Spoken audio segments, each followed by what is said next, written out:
ನನ್ಗೊಂದ್ ವಿಷಯ ಅರ್ಥ ಆಗ್ತಿಲ್ಲ. ನಮ್ ಕನ್ನಡ ನ್ಯೂಸ್ ಚಾನಲ್ ಅವ್ರಿಗೆಲ್ಲ ಏನು ಮಾನವೀಯತೆ ಅನ್ನೋದು ಸತ್ತೋಗ್ಬಿಟ್ಟಿದ್ಯಾ? ಅಷ್ಟಕ್ಕೂ ನೀವು ಮನುಷ್ಯರೇನಾ? ಮನುಷ್ಯತ್ವ ಇಲ್ವಾ? ಪಶ್ಚಾತ್ತಾಪ, ದಯೆ, ಕರುಣೆ ಏನು ಇಲ್ವಾ? ಅಲ್ಲ ಗುರು, ಬೇರೆ ಯಾವ್ದೋ ಲ್ಯಾಂಗ್ವೇಜಸ್ ಅವರು ನಮ್ಮ ಕರ್ನಾಟಕದಲ್ಲಿ ನಡೆದಿರುವಂತ ಅನ್ಯಾಯಕ್ಕೆ ಅಂದ್ರೆ ಸೌಜನ್ಯ ಅವ್ರ ಕೇಸ್ ಬಗ್ಗೆ ಮಾತಾಡ್ಕೊಂಡಿದ್ದಾರೆ, ಆ ವಿಷಯನ ಸೆನ್ಸೇಷನ್ ಮಾಡ್ಕೊಂಡು ಕೂತಿದ್ದಾರೆ. ನಮ್ಮ ಕರ್ನಾಟಕದವೇ ಆದಂತ ಕನ್ನಡ ಚಾನಲ್ಗಳು ಅದ್ರ ಬಗ್ಗೆ ಕ್ಯಾರೇ ಅಂತಿಲ್ಲ. ಏನ್ ಅನ್ಕೊಂತಾರೆ ಜನಗಳು ಇವಾಗ ಹೇಳಿ? ಆಬ್ವಿಯಸ್ಲಿ ಇವ್ರಿಗೆಲ್ಲ ಬರೋ ಕಡೆಯಿಂದ ದುಡ್ಡು ಬಂದಿರುತ್ತೆ, ಅದಕ್ಕೆ ಇವ್ರು ಯಾರು ಬಾಯಿ ಬೀಸ್ತಾ ಇಲ್ಲ ಅಂತ. ದುಡ್ಡು ತಗೊಂಡಿಲ್ವಾ? ಮತ್ ಮಾತಾಡಿಯಲ್ಲ ಈ ವಿಷಯದ ಬಗ್ಗೆ. ಎಂತೆಂತ ಕಿತ್ತೋಗಿರೋ ಟಾಪಿಕ್ ನೆಲ್ಲ ತಗೊಂಡು ನ್ಯೂಸ್ ಮಾಡ್ತೀರಾ. ಯಾರೋ ಪ್ರೆಗ್ನೆಂಟ್ ಆದ್ಲು, ಡೆಲಿವರಿ ಆಯ್ತು, ಡಿವೋರ್ಸ್ ಆಯ್ತು, ಮ್ಯಾರೇಜ್ ಆಯ್ತು, ಇಂತ ಕಿತ್ತೋಗಿರೋ ವಿಷಯಗಳೆಲ್ಲ ಸೆನ್ಸೇಷನ್ ಮಾಡಕ್ ಆಗುತ್ತೆ ನಿಮಗೆ? ಇಷ್ಟು ದೊಡ್ಡ ಕೇಸು 10-15 ವರ್ಷ ಆದ್ರೂ ಅದಕ್ಕೆ ಕೇಸ್ಗೆ ಒಂದ್ ಸೊಲ್ಯೂಷನ್ ಸಿಕ್ಕಿಲ್ಲ. ಈ ಕೇಸ್ ಬಗ್ಗೆ ಮಾತಾಡ್ರಪ್ಪ ಅಂದ್ರೆ ಯಾವನು ಬಾಯಿ ಬಿಚ್ಚಕ್ ರೆಡಿ ಇಲ್ಲ.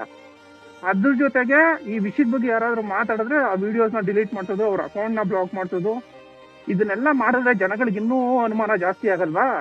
ಆಬ್ವಿಯಸ್ಲಿ ಇವ್ರದ್ದೇನೋ ತಪ್ಪಿದೆ, ಅದಕ್ಕೆ ಇದನ್ನೆಲ್ಲ ಮಾಡ್ತಿದ್ದಾರೆ ಅಂತ ನೀವು ನ್ಯಾಯ ಕೊಡ್ಸಿದ್ರೆ ಜನಗಳು ಏನಕ್ಕೆ ಮಾತಾಡ್ತಾರೆ? ಇದೊಂದು ಪೀಕ್ ಟೈಮು ಕರ್ನಾಟಕ ಪೊಲೀಸ್ ಅವ್ರಿಗೆ. ನಿಜವಾಗ್ಲೂ ಹೇಳ್ತೀನಿ, ಅಕಸ್ಮಾತ್ ಏನಾದ್ರು ಈ ಪ್ರಾಬ್ಲಮ್ ನೀವು ಸಾಲ್ವ್ ಮಾಡಿದ್ರಿ ಅನ್ಕೊಳ್ಳಿ, ಜನಗಳು ದೇವ್ರ ತರ ಪೂಜೆ ಮಾಡ್ಬಿಡ್ತಾರೆ ಪೊಲೀಸ್ ಅವ್ರನ್ನ. ದುಡಿತಾರದೇ ದುಡ್ಡಿಗೋಸ್ಕರ ಎಲ್ರು, ಒಪ್ಕೊಂತೀನಿ. ಅದ್ರ ಜೊತೆ ಸ್ವಲ್ಪ ಮಾನವೀಯತೆ ಬೇಡವಾ?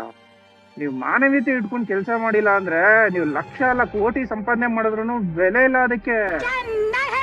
ದಯವಿಟ್ಟು ಕೆಲ್ಸದ ಜೊತೆ ಸ್ವಲ್ಪ ಮಾನವೀಯತೆ ಇಟ್ಕೊಳ್ಳಿ.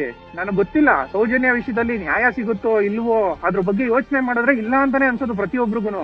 ಬಟ್ ಅಟ್ಲೀಸ್ಟ್ ಪ್ರಯತ್ನ ಮಾಡೋಣ ಅಂತ ಪ್ರತಿಯೊಬ್ರು ಒದ್ದಾಡ್ತಿರುವಾಗ ಇಷ್ಟು ದೊಡ್ಡ ಮೀಡಿಯಾ ಚಾನಲ್ ನಿಮ್ದು, ನೀವುಗಳು ಸಪೋರ್ಟ್ ಮಾಡ್ತಾ ಇಲ್ಲ ಅಂದ್ರೆ ಜನಗಳು ಹೆಂಗ್ ಸಹಿಸ್ಕೊಂಡು ಸುಮ್ಮನೆ ಇರ್ತಾರೆ ಹೇಳಿ? ನೀವು ಕನ್ನಡ ನ್ಯೂಸ್ ಚಾನಲ್ ಅವರು ಇದೇ ತರ ಮುಚ್ಚೋಗ್ಬೇಕಿರೋ ವಿಷಯನೆಲ್ಲ ಸೆನ್ಸೇಷನ್ ಮಾಡ್ಕೊಂಡು, ಸೆನ್ಸೇಷನ್ ಆಗ್ಬೇಕಿರೋ ವಿಷಯನೆಲ್ಲ ಮುಚ್ಚಿಟ್ಕೊಂಡ್ ಬರ್ತಾ ಇರಿ. ಜನಗಳು ಒಂದಲ್ಲ ಒಂದಿನ ಆಫೀಸ್ ನುಗ್ಗು ಹೊಡಿತಾರೆ.